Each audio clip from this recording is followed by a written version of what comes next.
What's up, Poke fam? In this video, we'll be interviewing my boy, Pokexclusive, who is a vendor here locally in New Jersey. We're going to talk about Pokemon. We're going to talk about vending. We're going to talk about everything that's Pokemon at this moment. So if you guys want to see it, come check us out. Let's get into it.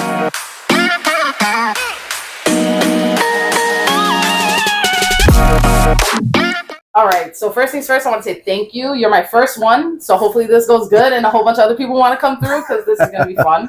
Awesome. Appreciate Thank you for having me. But before we get into any questions, I got to see what's in that box you brought. Oh, of course. You know it. Okay. We're going to get a closer look on this, guys, and then we're going to kick it into some questions. So we're going to get into it real quick. Just give you a quick sneak peek of what I more or less carry. Okay. More vintage than anything.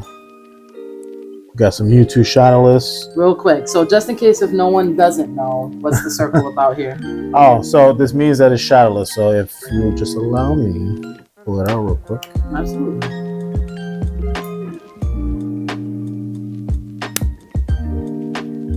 There it is, Shadowless, guys. That is beautiful. Nice. Okay. Shadowless. So these are relatively the first prints of the base set. Let's put this back real quick.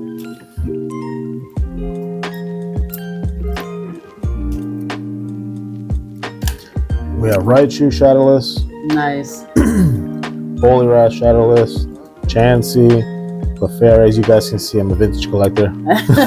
Yeah. If you guys didn't know it yet. Vintage is always king, though. Pincer with the... so this is an error. I'll show you real quick as well. This is a Pincer first edition scratch error. You can get a little closer on that. You see that shine? So this was notorious for their crappy printing skills back in the 90s. Yep, the Wizard of the Coast area. Yeah, just there you go. That little shine there. Yeah, I see it. Oh, yeah. Get a little bit closer there, guys. Hold on. Yeah. Right there. So that shine is it's a notorious error for base set, jungle, and fossil. You know how many of those I probably ran into as a kid? I have the same Didn't as mine. Didn't know? And then we get into the modern stuff. We got a little SP, Action VMAX, Glaceon, Noivern, Inteleon VMAX. A little bit more vintage. In vintage, we have the no symbols. Yep. We have the first edition symbols. Regular vintage, first Eddies. The Dragonite. The D-Knight, the first pseudo legendary. Always beautiful. Here's just a few more vintage stuff. First edition Moltres. No symbol. No symbol. Scyther. Base set Blasty. Always a classic. The best Pokemon in the world. You know? Gyarados. Dark Dragonite. That's beautiful. Jolteon. Back to my vintage stuff. Yeah. Right, for the I love your vintage though. And now we're getting into not vintage but legendary collections. Yep. The dark Raichu. This is actually, if you guys didn't know, Rocket this was their first secret rare, because as we know, the secret rares go beyond the actual card number. So this one you can't really see it because I think they printed it under LC, but under Team Rocket I think it's 93 out of 92. Nice. So that's the first secret rare in Rocket. R.I.P. R.I.P. Yeah. R.I.P. Yeah. Got the Zardy. Nice. We got the Firework Caterpie. Yep, more legendary right there. Poliwrath from Unseen Forces. Beautiful. Little mid-era team, Aqua's Kyogre. Heart Gold, Soul Silver. Nice. Arcanine. Rocket's Persian EX. I like that artwork. Yeah, this is one of my favorites. It's a good one. And then we have the character Mega Blaziken EX. Yep. Mega Venusaur right there. Mega Venus, both of them. Nice. And then we got the Blastoise EX. Yeah, that's good. I like that. And then the only Japanese card I have left, the Typhlosion. You're like, I got rid of the rest of them. Yeah. That's nice. Yeah. So that's a few of my singles. If anything, we'll get into a few of my graded cards in a few. Let's do it. So I forgot to show you guys. I don't know if you guys know what this is. I'm sure you guys do if you're OG collectors. That's a classic. Ancient Mew promo sealed from the actual movies when the Pokemon 2000 came out. They gave this Mew. Beautiful. Yeah, I might get it graded, possibly. Oh my god, mine hurt my feelings. I graded 9 of them. Remember I told you I graded like 9 of them? I don't want to talk about it. I still to this day, I don't know how that happened to me. I don't know. Someone asked me recently, they're like, how'd you get that many 9s? Like, yeah, well, ask PSA, 'cause I don't even know. They had a bad day. Yes. So we got into it. We got the Tornadus V Ult PSA 10 from Chilling Rain. Oh, that's beautiful. A little modern. We have End Resolve from Dream League out of 10 as well. This is what I'm talking about when it comes to Japanese quality. They are so much better in comparison in the light. We have not one, but 2 Magic Card EX from Triplet Beat. Yeah. This is the Chase and the English Paldea Evolved. Yep, I have one too as a 10. I love that card. Yep. I don't know, something about it. It's the Gyarados back here. That's where you love. Mm-hmm. Where are we? We are right there. Yep. And then it's the lines too, like how they have it in Japanese with like, it's like scars. Like, I don't know. I just love that card better in Japanese. Yeah, at least a Sparkle. 3-star universe. That was when I first met you. That's what I liked the most. The Japanese collection you had and your Pichus. TGC 10, the trio. We got the Igglybuff, Cleffa, and Togepi GX. That's a beautiful one. Hyper rare. We have the Lieutenant Surge's Furo, Japanese. Yeah, nice. A little monster swirl right there. Look at that. There's something about a swirl for me. I took the 9 because of the swirl. So. Yeah, it's a swirly for me. I love a good swirl on a card. All right. So now we're gonna go into my Pichu collection. Oh yes, I collect Pichu. So this is actually the Hard Gold Soul Silver Staff promo. It's one of my grails. I have 2 of them. Even though it's a 9, I still praise this card so much. Yeah, really staff. That's beautiful. I love seeing this card. This is probably my grail Pichu. And this is the DP Card Exchange Japanese Pichu. The Sky Pichu, I call it. I love the hollow on that. Yeah, the Cosmo Hollow is absolutely killer for me. I love that. When I saw it, I was like, I need to have it. And then we have the Mischievous Pichu, Japanese in Perfect 10 TGC. We don't see this anymore, so definitely holding on to that. Yeah, that's nice. And then we have the Disappointments. That swirl, though. That Pichu swirl, I see that swirl. Yeah, I always have to get the swirls. There's something, I'm telling you, it's an addiction. I have a thing for swirls too. I just sometimes I don't pull the trigger. Expedition Pichu non-hollow. Gotta give some love to the non-hollows too. Yeah, you have to. They're classic. Stormfront Pichu. Nice. And then we have EX Holland Phantoms Pichu at 95, which are now technically 10. Yeah, it would be a 10 now. I graded this myself, so I'm kind of proud. Kind of, not all the way. And then the only Beckett that I own is the Reverse Stamp Power Keepers Pichu in Reverse Hollow. That's beautiful. I like the rainbow behind that. Yeah. I don't know. I just can't do Beckett. I can't wait that long either. I can't do Beckett. I don't know. I can't wait. So. But that one, I love that card. That's top notch for me. And then just a real quick sneak peek of what's to come. What's getting graded? So we're getting graded the Altaria staff promo because I love staff so much from Roaring Skies. Yeah, I gotta get me into some staff cards for real. The Mewtwo V-Star. Yep. The Genesect V. This looks like the girl from the Olympics trying to breakdance. The Australian woman. The Australian woman, yeah. Origin from Dialga V Alt. That's beautiful. The Rayquaza V Max Trainer Gallery. Yeah. Mimikyu V Max Trainer Gallery. The Zapdos EX from the beloved 151. Oh. The Venusaur 151. The Squirtle, War Turtle, and the Blasty. That's gonna be nice if it becomes sequential. Right. The Zar Japanese EX. The best card at that whole set. Right. A Sarola's Premonition, Japanese. Beautiful hollow. We have the Mega Venusaur EX. Beautiful. And we have the Snorlax VMAX. The best Pokemon that exists. Little base set Hitmonchan. I'm thinking it'll 9 at least, hopefully. Yeah. And then we get into some GX. Tag Team Mega Sableye and T-Tar GX. The Rowlet and Alolan Executor GX. Lucario Memetal GX. Muck and Alolan Muck GX. And lastly, the Charizard and Braxion GX. And it's rainbow. And it's freaking rainbow. Love it. Alright, guys, now it's time to pick his brain and let's see what we can get. Question for you is, what made you start vending?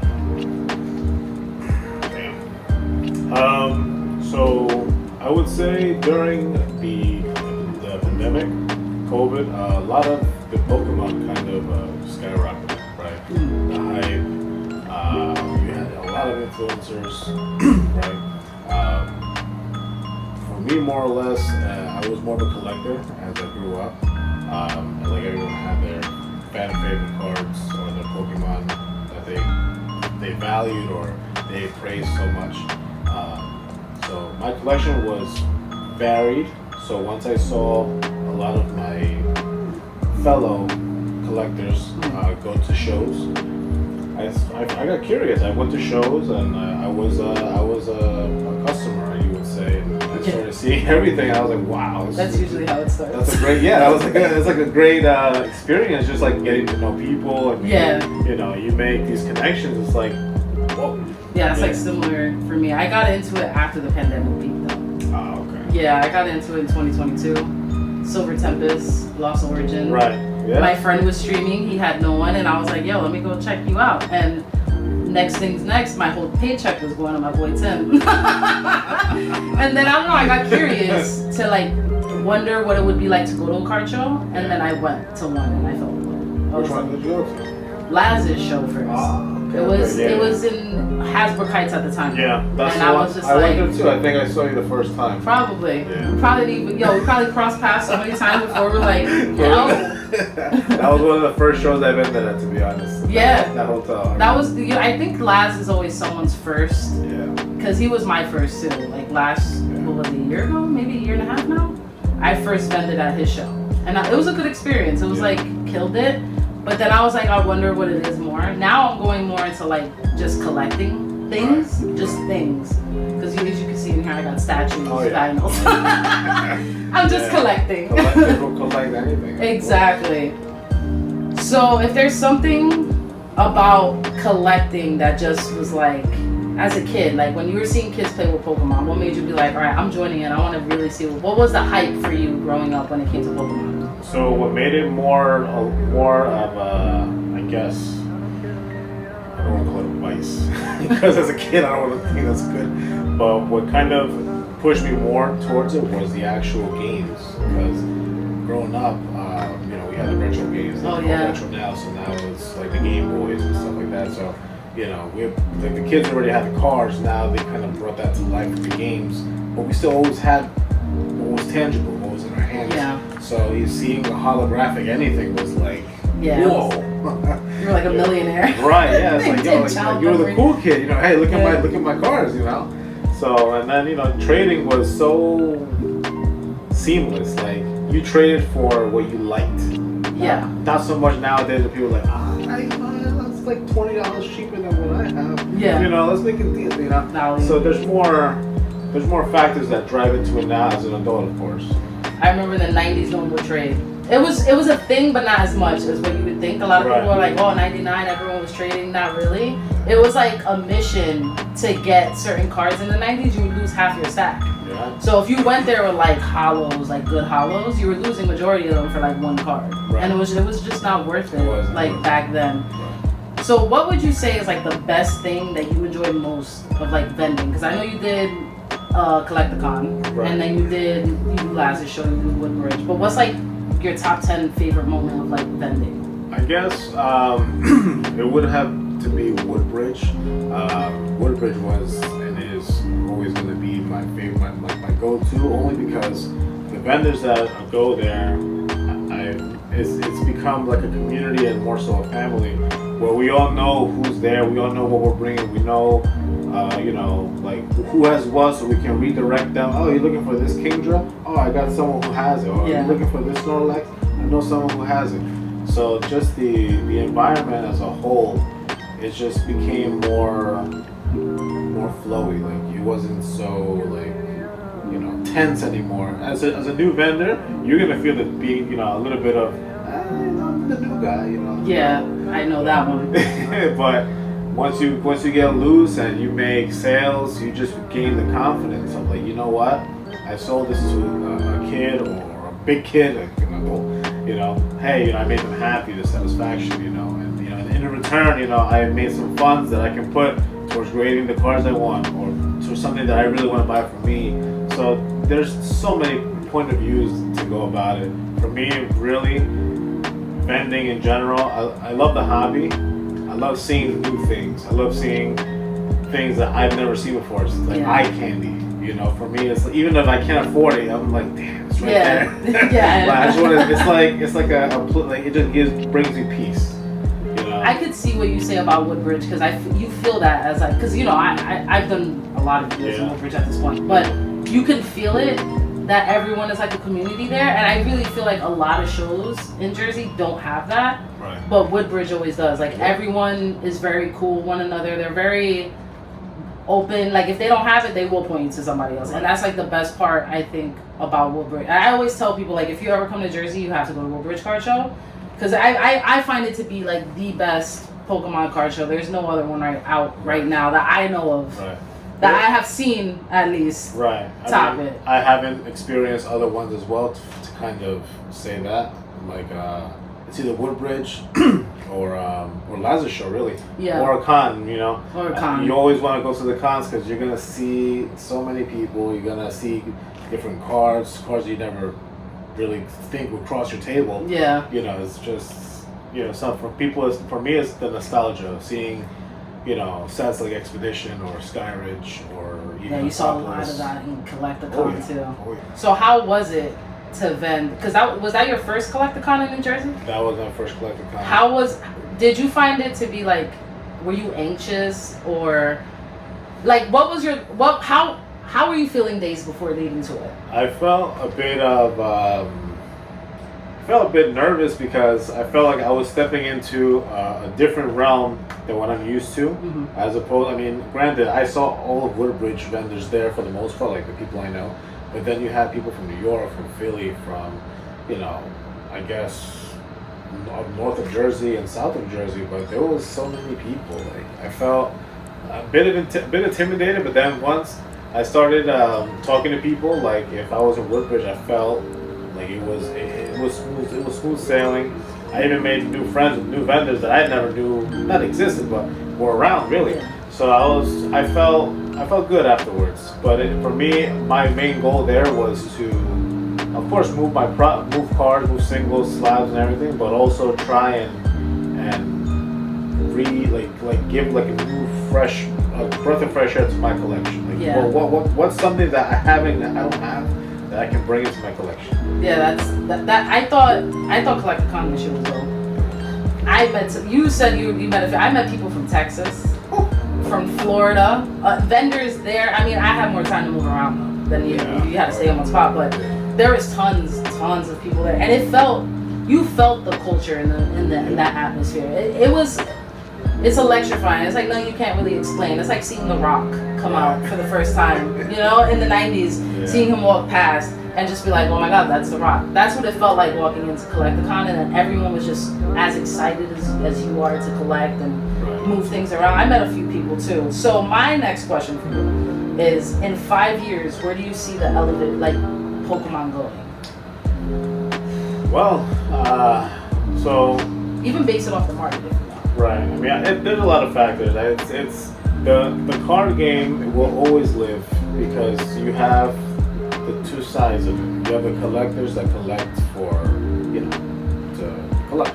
And you have the people who collect to actually use it for what it's made for. It's a trading card game, so you use the cards, go head to head with other people.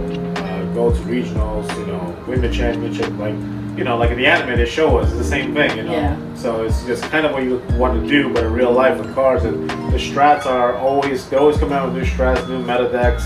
Yeah. So that side of Pokemon will always live. Now, the side where we see the vendors and the people who want to just buy,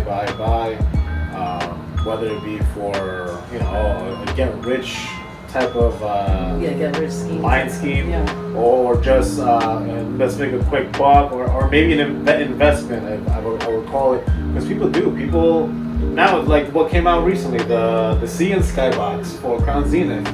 You know, people are buying them in pallets. You know, yeah, it's crazy. But what they're not understanding is that they're overprinting the set because of that. Right. So whatever margin they think they get, really, they're dropping the proposition at the end is going to be lower because you have another 15,000 Giratina V stars. You have another 15,000, Arceus V stars. You have the legendary dogs reprinted. Yeah. You know, it's cool to have. It's like Crown Zenith for me. Aside from it being a subset, it's one of the subsets that really stood out. Maybe not in the beginning when it came out, unfortunately, but it skyrocketed once like they claimed the print run was going to be cut. But then these things happen where Pokemon says, "Hey, let's come out with a collection box, buy 14 of them, and inside this box with 2 promos," and that's cool to have. But the investment aspect of it's risky. It's very risky. So for me personally, like if I can get such a good deal like that, I would rip it all. Yeah, and I would rip it. You know, I don't see me holding that. Like I have booster boxes here. Yeah. I look at them every day. Yeah. Like, curious. But I know, like, I don't hold them to like sell them in the future. I hold them more for like me, because Sword and Shield era for me was what brought me into it again. So to me, I'm holding Sword and Shield. Like that for forever, through and through, will live with Sword and Shield. But I do see I see multiple people buying pallets, and I honestly see it as like, leave some for kids, not just adults. Like, don't get me wrong, it's cool, but like this is more for kids in the aspect of that. Like, you should want to pass this on and like move it forward instead of just holding them back. And that's the part that I'm like, it is risky though, because I am a collector and I see numbers of my PSA 10s go up and down so often that it's just like, like, you know. You need the same thing with, bring it to the point, the Van Gogh Pikachu. There's over 10,000 PSA 10s that was so glorified at $200, $300, $400 at one point that now they're streamlining at around 100, 120. Yeah. So it's like, and like I said, it's all hype, right? It's all hype. Like, let's say, who was it? Jake Paul, the guy who bought Charizards. Logan Paul. But I think it was Logan Paul. Logan Paul, right? Once he started buying the Charizards around COVID, that's when everyone wanted the Charizard. Everyone wanted Charizard, and then base set went up. The base set 2 sucks, by the way. Jungle, Fossil, it all went up. I know, base set 2 does suck. That was the first crappiest reprint, I would say. Yeah. So, How do you feel about the reprints now of the Gym Heroes and Team Rocket? Because I know they're coming out in 2025. I am anticipating it. Oh Me my too. God. I am waiting. I've been waiting so long for those 2 sets that I'm like, bro, like, I don't know, I'm about to go broke. Just seeing the Shrouded Fable, the Shrouded Fable Persian, just looking at the reflection. Oh yeah. Just for me. I have that card. Really? Yes, I'll show you later. Yeah. I have it. you just seeing that card, it gave me like the whole like Giovanni like feeling like a schemer and like the evil guy. Yeah. So just anticipating another Team Rocket set, whether it will be the 3rd Team Rocket set, really. Yes. So it was Team Rocket, then Team Rocket Returns, and now it would be. If I'm not mistaken, this one looks like it'll have a lot of don't quote me on it, a lot of the artwork didn't come out yet, but it looks like they're aiming towards like that 2000s era of it, with like the Dark Vaporeon, which I think would be really dope. They haven't reprinted that set, so that would be really cool for them to like kick right in and bring that into it. It would be like hopefully like another like the Elsie Legendary Collections type. We'll see what they bring, but I'm anticipating all that. Okay, so if you can give someone, like, I can't say me because I vended. So say you wanted to give someone who wants to start vending, who just got into it and was like, you know what, I'm interested in it. What would be the top 5 advice, like 5 things you think they would need to know about selling cards? Selling cards. Well, you definitely wanna. I always say it this way: no one's in business to lose money. So no one's gonna really want to sell at a loss, and no one's gonna really want to buy at a higher price than what it could be, even if it's something that you really, really want. And that's where the trading comes in, right? Yeah. Where you say, okay, I have this card, let me trade it for something that I really want, even though it may be at a loss. Now, a lot of the new vendors that are they're upcoming, one of the advice I'll probably give them is definitely know the price of your cards. Understand that prices do fluctuate, and certain people, customers, tend to go off of different areas, different platforms of sales, right? We have eBay, we have Mercari, we have price charting, we have TCGPlayer, we have Alt. Yeah. So many sources that we can tap into that have different demographic, right? So we, as a vendor, you definitely want to know where you're at, more or less price point of what you want, realistically, right? Because again, negotiation is always on the table, right? So that would be my first advice. My second advice, have restraint when you're in the atmosphere of cards, people in general, for buying. A lot of people like to buy. Oh, I want this, I want that one. And before you know it, you're going through your inventory because you traded for cards you wanted, or you're blowing through your tangible money. I learned my lesson on that one. Right. You always have to go to these shows with money to spend, because there's always an opportunity. That's going to my third advice. Always look for a good deal, even if it's people you selling it to you, or you're selling it to them. Always look for a good deal where you guys are both happy, because retention of your customers is always a plus. Yeah. You want a gentleman who spent $5 with you come back, next month's show and spent $50 because you gave them the card they wanted for $5 and it was $7. You name it. It's all. And it's the little deals too that really get people back, which is nuts. I remember that. And then you end up exchanging socials, social media. You start, it becomes, you build a rapport with the customer to where, now it's more so, it's a guaranteed sale. It's just, let's see where can we go from here? Yeah. So that'll probably be my third advice. My fourth advice,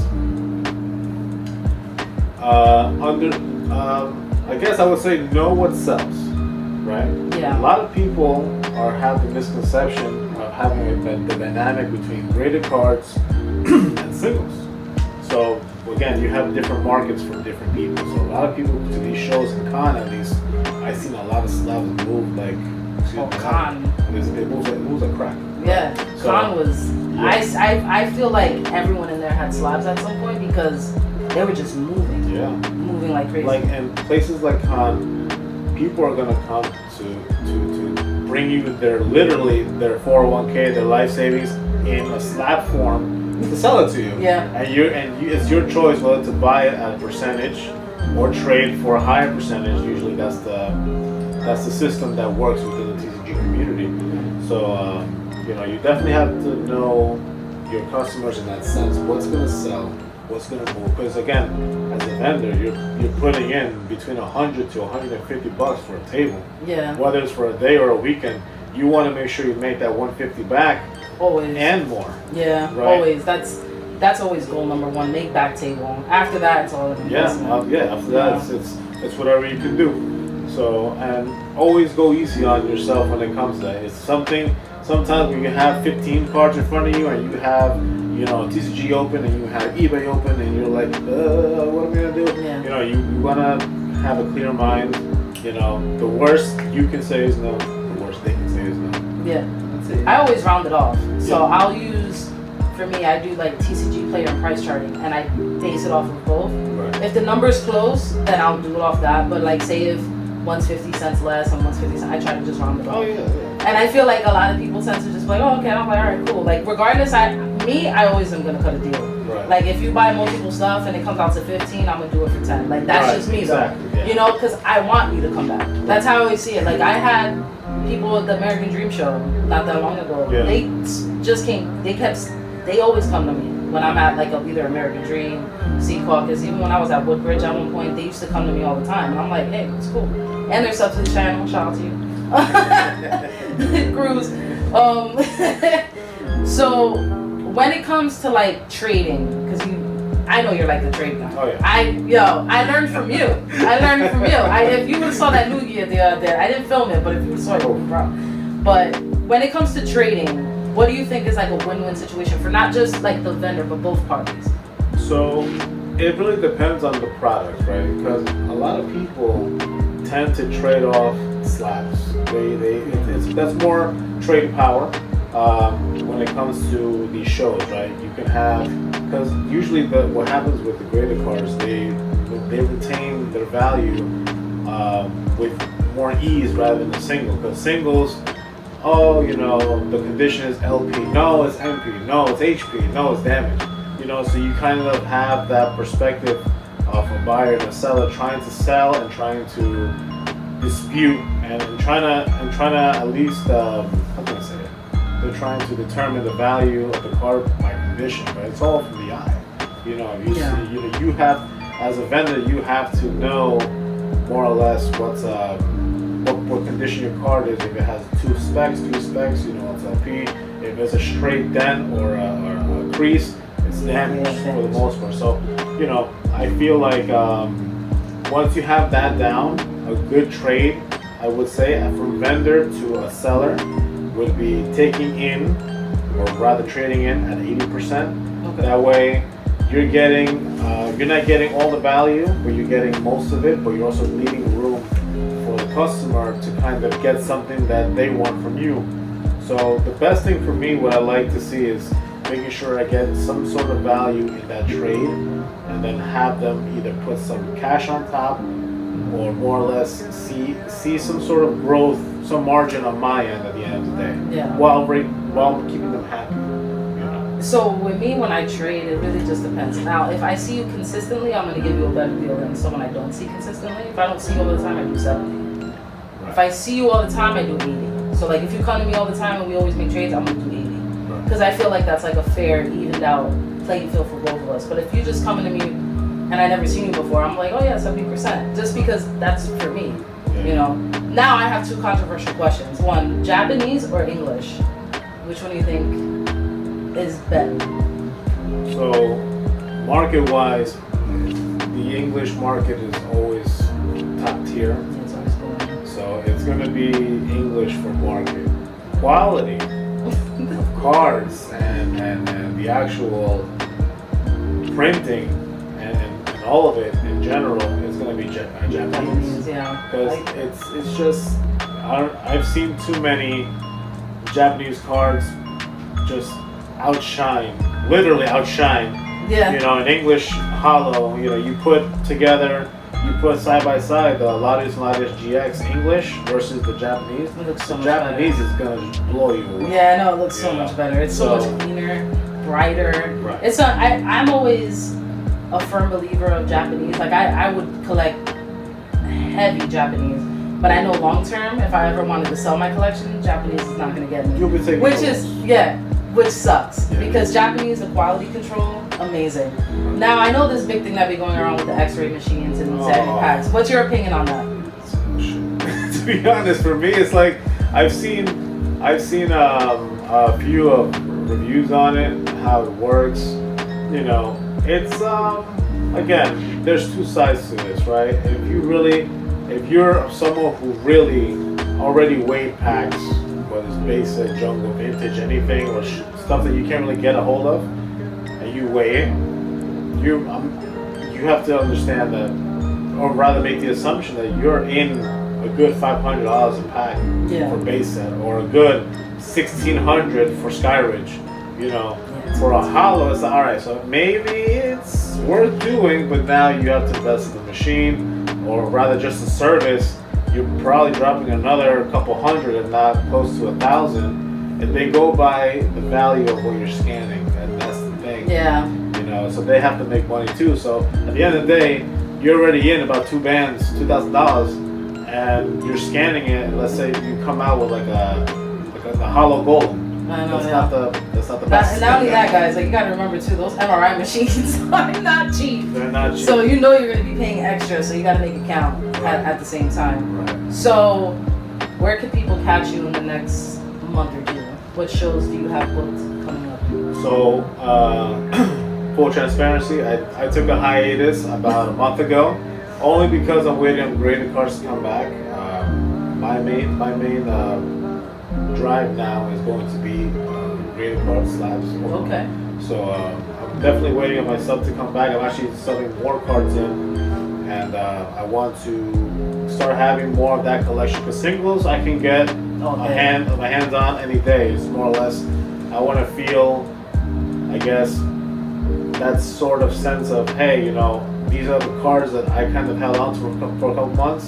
Let me see if they're worth grading, you know. Yeah. How are my eyes? Yeah. Let me see if my eyes are good, right? Grading's is a tricky game, man. Because you think, like, I've graded so many cards at this point, and you know, of course you go with the mindset of, yeah, all my cards are 10s. You know what I mean? Like that's anyone's mindset, and then you get humbled very quickly, and it's messed up. Oh yeah. So, all right, well, then we're going to end it here. Thank you again for allowing me to do this. I appreciate it. Guys, I'm pretty sure the Instagram is right here.